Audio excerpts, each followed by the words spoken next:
everybody, Frank from Acacia Reptiles back with a quick unedited video for you guys. It's one of my boys, Freddie, in the background here, so he wanted to share a spotlight with me.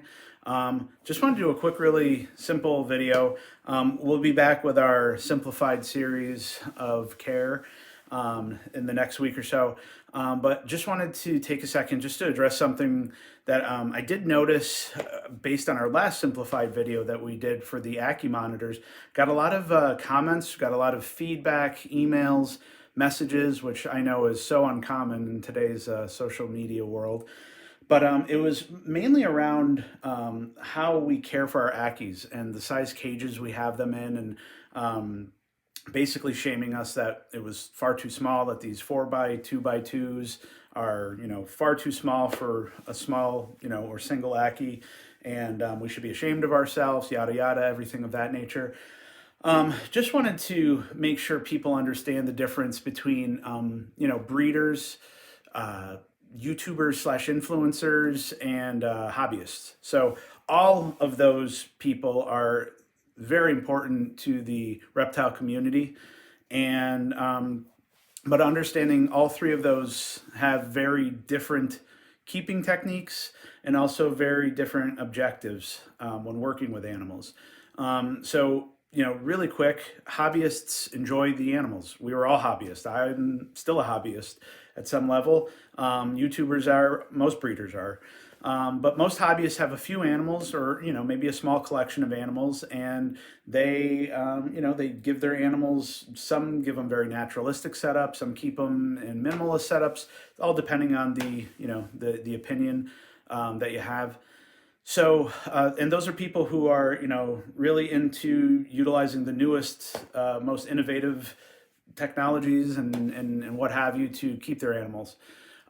Then you have the YouTubers and influencers that are out there. These are people who, for the most part, the most successful ones are monetized. They do get sponsorships. They get commercials in their YouTube videos. There he goes. He's out of the picture now.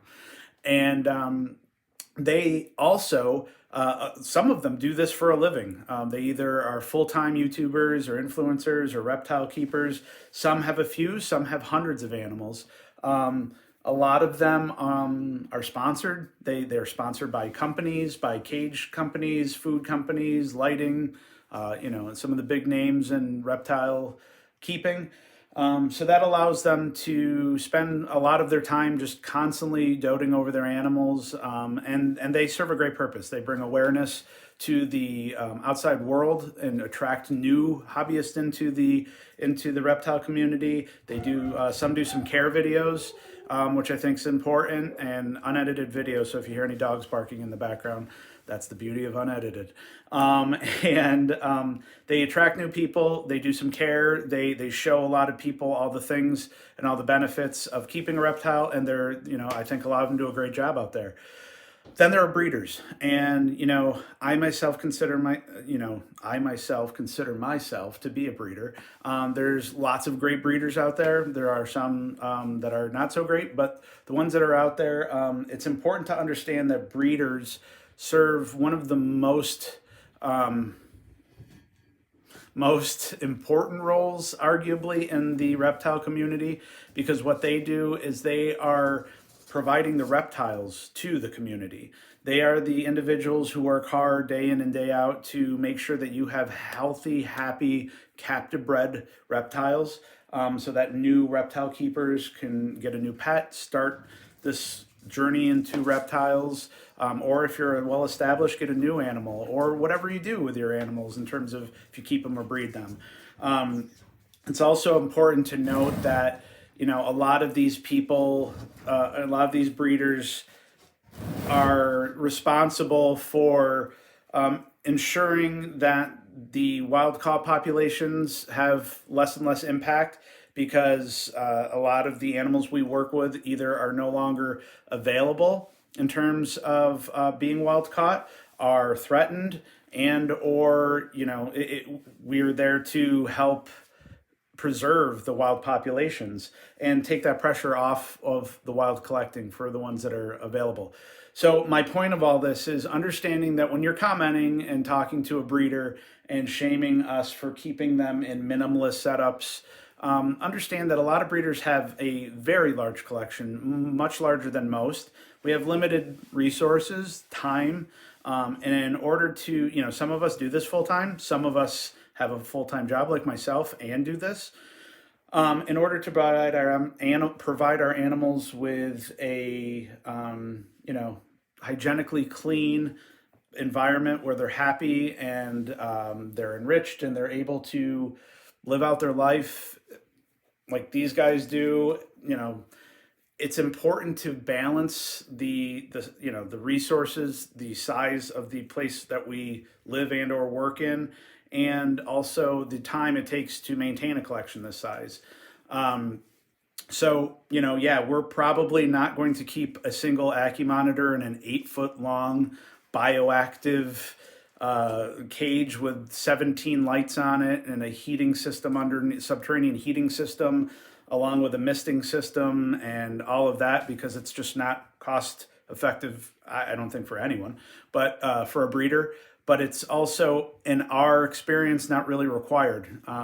Without getting into too much depth, because it's a whole nother video, the whole concept of reptiles living in naturalistic setups and different types of setups, hybridized, minimalist, all of that, is something I honestly feel is partially for the owner, for making sure they feel that they're not guilty for depriving the animal of a naturalistic life. This little girl here was bred in captivity and has never known what a giant expansive desert or rocks or anything of that is. So, she's built for that and she was evolved for that, and she could easily live in that. But the reality is, as long as all of their life requirements are met in terms of having adequate space, water, food, the proper humidity, temperature, they're happy. And they're happy because they look great, they live a long time, and they reproduce for us. And when they reproduce, that's the ultimate, flag to know that, they're doing okay. They don't act depressed. They don't sit there and express any weird, outward symptoms of depression or anxiety. I think those are things that people kind of assign to animals, especially animals like reptiles that maybe aren't as complex in terms of, mental ability as, say, a dog or a dolphin or things of that nature. But yeah, so just pointing that out, that, breeders are doing some amazing work in terms of how they do what they do and maintain the animals they maintain and how they do it. Again, there's always a few bad apples that might do things unethically, or they might not do what's best for the animal or just doing it for a profit. But for the vast majority, a lot of the breeders out there are doing it the right way. And yeah, make sure you take that into account, because we're all in this hobby and this community together, and we all serve a role. We all have a purpose. I don't do this for money. I'm not trying to get monetized on YouTube. I hope I could, provide some care and tips and tricks for keeping the animals that I work with and sell, so that my customers can watch a video and learn some things. Uh-oh, he's going crazy back there. And I hope that you learn something from it. That's all. And if I can show you some cool new animals in between, which I will definitely work on, even better. So, yeah, didn't want to go overboard, didn't want to take a long time, but I did want to say my piece on that and get off the soapbox now. But we'll have some new videos coming up. Pretty excited. Breeding season's just kind of kicked in gear here. So as you can see, the bearded dragons are awake and ready to go.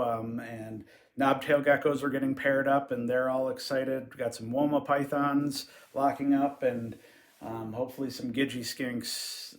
Look like, yeah, they're running around chasing each other, so that's a good thing too. So things are warming up. Hopefully spring will be here soon. But yeah, if you guys have any comments, questions, feel free to leave them below. Send me a link, send me a message. More than happy to have an open conversation. But yeah, just wanted to kind of say my piece out there, and we'll see you guys soon.